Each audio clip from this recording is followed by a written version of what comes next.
This is the fourth video in a series about building a tiny tool grinder. In this episode I finished the machine. Soon I will also publish the fifth and final video in which I will extensively test the machine by sharpening various tools and grind new ones. If you haven't seen the previous videos yet, I highly recommend watching them as well.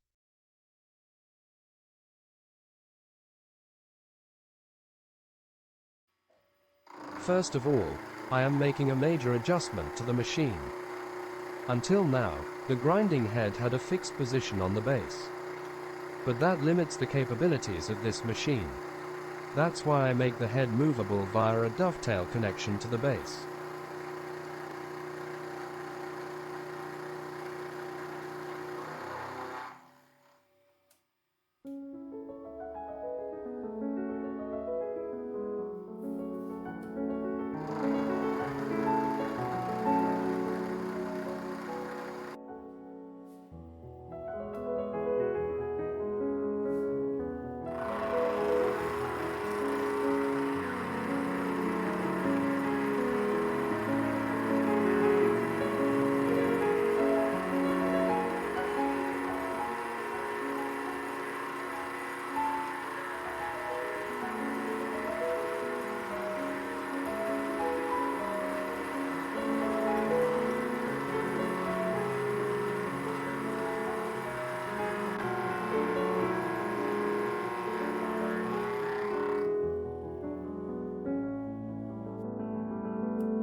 So far I have not paid too much attention to the finish. Now it's time to do something about it. All relevant parts are neatly filed flat and nicely sanded, so that the machine runs smoother and more true and also becomes nicer to look at. The base gets a black matte paint and all knobs and levers get a cold blue treatment.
This is going to be the tool holder for the round tools like drills and milling cutters. It is important that the hollow shaft with the ER collet holder can rotate in it cleanly and without play.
For the square tools, like most tool bits, I make a separate tool holder. Because I also want to be able to rotate the tool bits around their longitudinal axis in the holder, I first make two shells, which are square on the inside and round on the outside.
Holes are now drilled in the turntable for the pins that will be pressed into the tool holders. This way I am assured of correct positioning when I remove and replace a tool holder. Obviously this is a precision job. The pins must fit very neatly in the holes. Each tool holder has 4 possible positions.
Alright, there are still some small details to work on, but the machine is almost finished now. Here is a small presentation of the adjustment options of this hopefully versatile tiny tool grinder. Whether that's true, we'll see in the upcoming video, where I'll try to do several common grinding jobs with this machine, and carefully inspect the results under the microscope.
Thanks for watching. See you next time.